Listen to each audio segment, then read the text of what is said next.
मेरठ की मुस्कान और नीले ड्रम का केस तो आपने सुना ही होगा, लेकिन इस बार एक महिला ने अपराध की ऐसी पटकथा लिखी कि नीला ड्रम ही फीका पड़ गया। रूबी, ये उस महिला का नाम है जिसने 12 साल पहले पति राहुल के साथ 7 फेरे लेकर उम्र भर साथ निभाने की कसम खाई थी।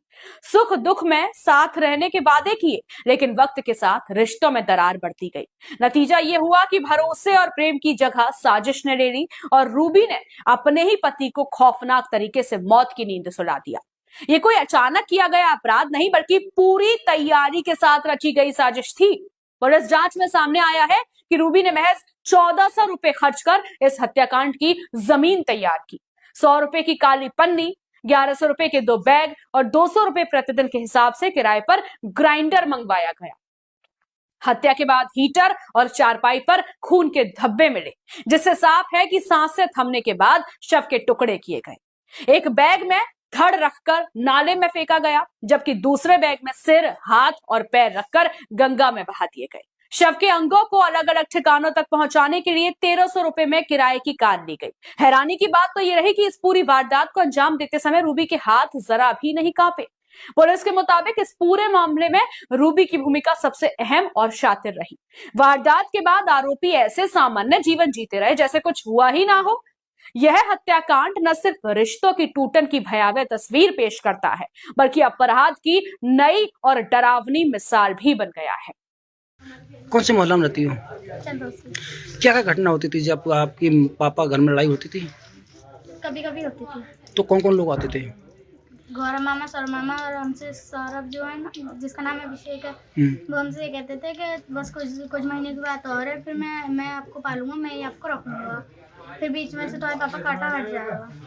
तो क्या क्या लेकर आते थे घर में? घर में खाने के लिए ब्रांडेड खाना लाते थे और वो लाते थे चॉकलेट वगैरह। अब ये जो घटना हुई है आपके पिताजी के साथ में, तो इसमें आप क्या कार्रवाई चाहती हो? हम ये चाहते हैं कि जिसने भी ये करा है, 3 जने हैं ये, हमने सुना है। कौन कौन? अभिषेक और गौरव और रूबी। रूबी कौन है आपकी? जी हाँ, मम्मी है। मैं ये चाहती हूँ जिसने भी मेरे पापा के साथ करा है उसे फांसी होनी चाहिए। तो बेटा जो है ये जो जिसने करा था, ये आप घर पे नहीं थे? नहीं। ये कांड हुआ था? नहीं, हम स्कूल थे। स्कूल में थे। तो जो है जिस तरीके से ये लोग आते थे घर में, तो आपने कभी कहा नहीं कि जो घर में क्यों आते हैं मम्मी है? हम कहते थे पर वो धमका कर रखती है। कौन है? मम्मी। और जो लोग आते थे वो क्या कहते थे? वो क्या बोलते, जिसका नाम गौरव है, वो तो कुछ नहीं कहते थे, वो बेचारे गरीब है, तो वो हमारे पैसों का लालच देते थे। जिसका नाम अभिषेक है। अभिषेक जो है, तो वो जो खूनी है ना हमारे पापा का, उसे छोड़ा जा रहा है। कौन? ये अभिषेक जो है उन्हें छोड़ा जा रहा है, जो खूनी है हमारे पापा का, और जो खूनी नहीं है उन्हें पकड़ा जा रहा है। अब हम ये तो कह नहीं रहे हैं कि हमारी मम्मी को छोड़ा, हमारी मामा को छोड़ा, ये तो कह नहीं रहे हैं। लेके जाओ, तीनों को लेके जाओ, तुम तीनों को फांसी दो, कुछ भी करो, पर तीनों को सजा मिलनी चाहिए ना। तो ये कितने समय से आते थे आपके घर पे, जो नाम बता रही हो आप? ये आते थे, पक्की नहीं पता मुझे, पर कम से कम 5-6 साल से तो आते थे। तो कभी आपने देखा घर में जो जैसे आपको कुछ लगा हो, कभी सोते हो पास में बैठते हो? हाँ, हमारे कमरे में से बाहर निकाल देते थे। कौन आते थे जब अभिषेक आते थे, कमरे से बाहर निकाल देते आपको? मैं कभी चीज के बहाने भेज देते थे। तो वो अकेले जाते थे? आपके पापा इस बारे में कुछ नहीं कहते थे? नहीं, पापा नहीं होते थे। पापा नहीं होते थे, तो आपके पापा के सामने कभी आते थे? नहीं, सामने आते थे। तो फिर किस तरह से बातें करते थे घर में? कोई कैसी बातें सुनी होंगी आपने कभी? नहीं। तो अभिषेक किस तरह की बात करता था? अभिषेक किस तरह की बात करता था घर में? आपसे क्या कहता था? वो मुझे नहीं पता। नहीं, आपने कहा था कि हमको पालने के लिए कह रहा था। हाँ, वो ये कह रहे थे कि आधा शरीर बॉडी पाई गई थी सड़ी गली अवस्था में। सर, पूरा मामला क्या है? आज पुलिस ने किस तरह से खुलासा किया? जनपद संभल के थाना चंदौसी क्षेत्र में आज से करीबन 1 महीना पहले 18/11 तारीख को 18 नवंबर को रूबी नाम की एक महिला ने गुमशुदगी दर्ज कराई थी और उस महिला के द्वारा बताया गया कि उसके पति है वो कहीं गायब हो गए हैं। उसके कुछ दिन बाद में यहाँ एक नाले में एक डेड बॉडी मिली, जिसमें उसके पाँव नहीं थे, हाथ नहीं थे, सिर नहीं था। इस तरह की अधकटी जो डेड बॉडी है उसको पुलिस ने सबको कब्जे में लिया, उसका पोस्टमार्टम कराया, उसका डीएनए भी प्रिजर्व कराया उसका, और फॉरेंसिकली उस बॉडी को पूरा एग्जामिन किया गया था। उस बॉडी पे राहुल नाम लिखा था। पुलिस के द्वारा बाद में आसपास के जनपदों में, जनपद के विभिन्न थानों में राहुल नाम की जितने भी मिसिंग थी उन सबको स्टडी करवाया, तो पता चला कि ये राहुल इसका मोबाइल भी उसी दिन से बंद था।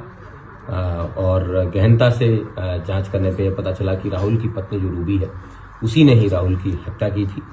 और उसने अपने बॉयफ्रेंड जिसका नाम गौरव है उसके साथ मिलके जिनको उसने मृतक ने रंगे हाथों पकड़ लिया था अवैध संबंध बनाते हुए, उसके बाद में इन लोगों ने उसको अपने रास्ते से हटाने की ठानी थी।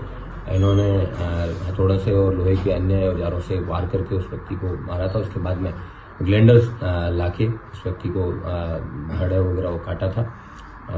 एक पार्ट को है उन्होंने नाले में फेंक दिया था और बाकी को उन्होंने राजघाट में जाके वहाँ पे प्रवाहित कर दिया था।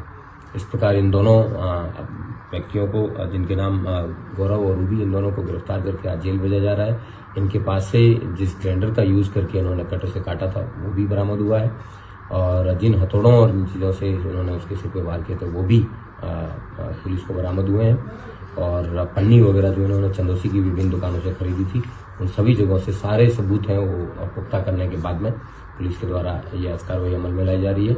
उसके अलावा जो मृतक था उसकी भी डेड बॉडी के डीएनए भी लिए गए हैं ताकि इनके बच्चों से उस डीएनए को मैच करवा के प्रभावी पैरवी करके इसमें सजा दिलाने का प्रयास भी किया। सर किस तरह के बैग में जो बॉडी पाई गई? इन लोगों ने पॉलीथीन के बैग में जो आधा कटा धड़ है उसको फेंका था नाले के अंदर और ऐसी जगह पे भेजा था, रखा था सुनसान जगह पे जहाँ कोई सीसीटीवी कैमरे नहीं है। प्रॉपर रेकी करने के बाद में इन्होंने उस जगह पे डेड बॉडी को फेंका था। सर ये राहुल कहाँ का रहने वाला था?